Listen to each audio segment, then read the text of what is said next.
বিশ্বকাপের পথ কখনোই সহজ নয়। এই বাস্তবতাই যেন আবারও সামনে এনে দিল ২০২৬ বিশ্বকাপের ড্র। গ্রুপ পর্বে তুলনামূলক সহজ প্রতিপক্ষ পেলেও স্বস্তিতে নেই বর্তমান বিশ্ব চ্যাম্পিয়ন আর্জেন্টিনা। কারণ ফুটবল ইতিহাস বলছে, সবচেয়ে বড় বিপদ অনেক সময় অপেক্ষা করে নকআউটের দরজায়। আলজেরিয়া, অস্ট্রেলিয়া আর জর্ডানের বিপক্ষে কাগজে কলমে এগিয়ে থাকলেও কাতার বিশ্বকাপে সৌদি আরবের বিপক্ষে সেই দুঃস্বপ্ন এখনও ভুলতে পারেনি মেসির দল। আর এবার ভাগ্য যেন নতুন করে কঠিন এক সমীকরণ সাজিয়ে রেখেছে আল বিসেলেস্তেদের সামনে।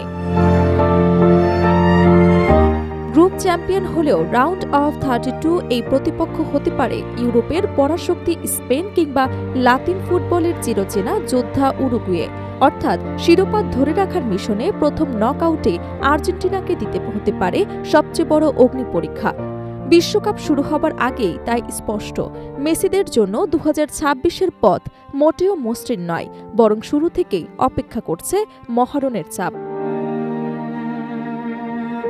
২০২৬ বিশ্বকাপের গ্রুপ পর্বে তুলনামূলক সহজ ড্র পেয়েছে বর্তমান বিশ্ব চ্যাম্পিয়ন আর্জেন্টিনা। গ্রুপ জিতে তাদের প্রতিপক্ষ আলজেরিয়া, অস্ট্রেলিয়া এবং জর্ডান।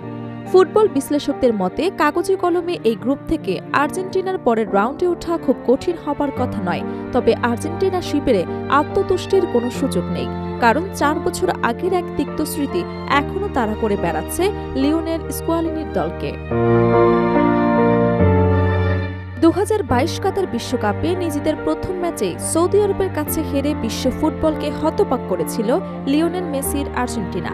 সেই ম্যাচের আগে টানা ৩৬ ম্যাচ অপরাজিত ছিল আল বিসেলেস্তেরা, কিন্তু এই ম্যাচেই বদলে যায় পুরো হিসেব।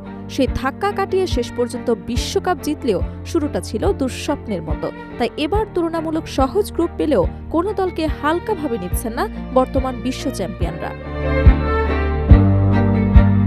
বিশেষ করে অস্ট্রেলিয়াকে নিয়ে আলাদা সতর্কতা রয়েছে আর্জেন্টিনা শিবিরে, কারণ গত কয়েক বছরে দলটি ধারাবাহিকভাবে নিজেদের শক্ত অবস্থান তৈরি করেছে। অন্যদিকে আলজেরিয়া আফ্রিকার অন্যতম শক্তিশালী দল হিসেবে পরিচিত, আর জর্ডানও এশিয়ান ফুটবলে সাম্প্রতিক সময়ে চমক দেখিয়েছে। ফলে সহজ গ্রুপ হলেও প্রতিটি ম্যাচেই পূর্ণ মনোযোগ ধরে রাখতে চাইছে আর্জেন্টিনা। তবে আসল উদ্বেগ লুকিয়ে আছে নকআউটের পর্বের সমীকরণে। যদি প্রত্যাশা অনুযায়ী আর্জেন্টিনা গ্রুপ চ্যাম্পিয়ন হয়, তাহলে ৩ জুলাই মায়ামির হার্ড রক স্টেডিয়ামের রাউন্ড অফ 32-এ তাদের মুখোমুখি হতে পারে গ্রুপ এইচ এর রানার্স আপ দল। আর সেই গ্রুপে রয়েছে ইউরোপিয়ান ফুটবলের বর্তমান পরাশক্তি স্পেন এবং লাতিন আমেরিকার ঐতিহ্যবাহী দল উরুগুয়ে। অর্থাৎ গ্রুপ এইচে যদি স্পেন বা উরুগুয়ে দ্বিতীয় স্থানে থাকে, তাহলে প্রথম নকআউটে জমে উঠতে পারে হাই ভোল্টেজ মহারণ। বিশেষ করে স্পেন বর্তমানে দুর্দান্ত ছন্দে রয়েছে। তরুণ এবং অভিজ্ঞ ফুটবলারদের সমন্বয় করা দলটি ইতোমধ্যে ইউরোপের অন্যতম ভয়ঙ্কর দলে পরিণত হয়েছে। অন্যদিকে উরুগুয়েও সবসময় বড় মঞ্চের দল। তাদের আক্রমণাত্মক ফুটবল যে কোনো প্রতিপক্ষের জন্য কঠিন চ্যালেঞ্জ তৈরি করতে পারে। সম্প্রতি এক সাক্ষাৎকারে লিওনেল মেসিও স্বীকার করেছে ২০২৬ বিশ্বকাপের অন্যতম বড় দাবিদার স্পেন। এমনকি তিনি ইঙ্গিত দিয়েছেন এবার আর্জেন্টিনা আগের মতো ফেভারিট নয়। মেসির এই মন্তব্য থেকে বোঝা যায় নিজেদের সামনে অপেক্ষা করা কঠিন বাস্তবতা সম্পর্কে পুরোপুরি সচেতন বিশ্ব চ্যাম্পিয়নরা। বিশ্বকাপের ইতিহাস বলছে, শিরোপা ধরে রাখা কখনোই সহজ কাজ নয়। ব্রাজিল, জার্মানি, ফ্রান্সের মতো বড় দলগুলোকেও টানা ২ বার বিশ্বকাপ জিততে গিয়ে কঠিন চ্যালেঞ্জের মুখে পড়তে হয়েছে।